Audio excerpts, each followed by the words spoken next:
Harry stood there and stared with his mouth open at the family vault. He had so many questions he didn't know where to start.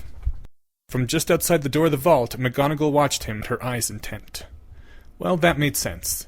Being plopped in front of a giant heap of gold coins was a test of character so pure it was archetypal. Are these coins the pure metal? Are you questioning the integrity of Gringotts, Mr. Potter Evans Varys? No, I just have no idea at all how your financial system works. I'm asking if galleons in general are made of pure gold. Of course. And can anyone coin them, or are they issued by a monopoly that thereby collects seigniorage? Only a fool would trust any but goblin coin. In other words, the coins aren't supposed to be worth any more than the metal making them up? Suppose I came in here with a ton of silver. Could I get a ton of sickles made from it? For a fee, Mr. Potter Evans Varys. Where would you find a ton of silver, I wonder? Surely you would not be expecting to lay your hands upon a philosopher's stone? Griphook! A philosopher's stone?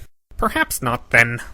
So, not only is the wizarding economy almost completely decoupled from the Muggle economy, no one here has ever heard of arbitrage. Wasn't the Muggle gold to silver ratio somewhere around 50-1? Harry didn't think it was 17 anyway.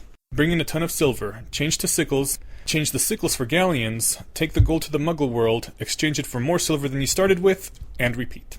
One competent hedge fundy could probably own the whole wizarding world within a week. Harry filed away this notion in case he ever ran out of money, or had a week free. Pardon me for asking, Professor McGonagall, but I understand that my parents were in their 20s when they died. Is this a usual amount of money for a young couple to have in their vault in the wizarding world? Your father was the last heir of an old family, Mr. Potter. It's also possible some of this money may be from bounties that had been placed on you-know-who, payable to his to whoever might defeat him. Interesting. So some of this really is, in a sense, mine. That is, earned by me. Sort of.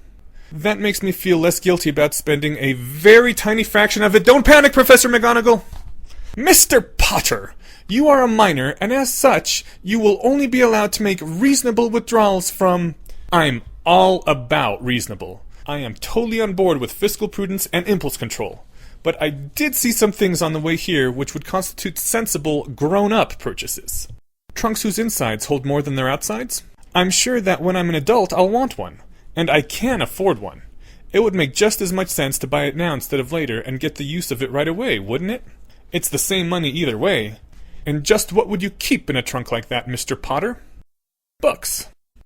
You should have told me much earlier that such things existed, and that I could afford them. Now my father and I are going to have to spend the next 2 days frantically hitting up all the used bookstores for old textbooks, so I can have a decent math and science library with me at Hogwarts, and maybe a mini SF&F collection, if I can assemble something decent out of the bargain bins.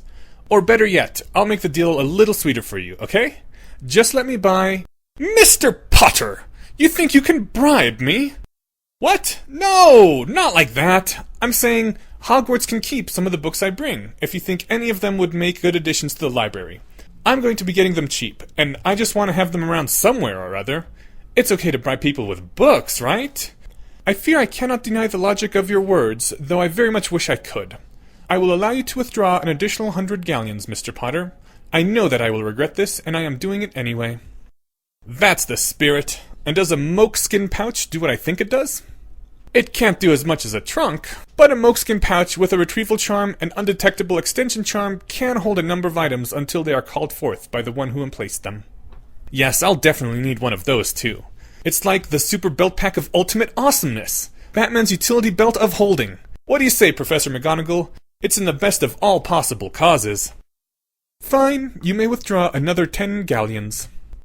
And a little spending money, like you mentioned earlier. I think I can remember seeing 1 or 2 other things I might want to store in that pouch.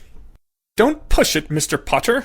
Oh, but Professor McGonagall, why act the part of the grumpy grown-up, when instead you could smile and remember your own innocent childhood, watching the look of delight upon my young face as I buy a few toys using an insignificant fraction of the wealth I earned by defeating the most terrible wizard Britain has ever known. Not that I'm accusing you of being ungrateful or anything, but still, what are a few toys compared to that?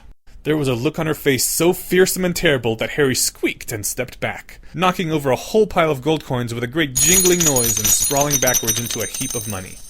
I would be doing a great service to Wizarding Britain, Mr. Potter, and perhaps the entire world, if I locked you in this vault and left you here." And they left without any more trouble.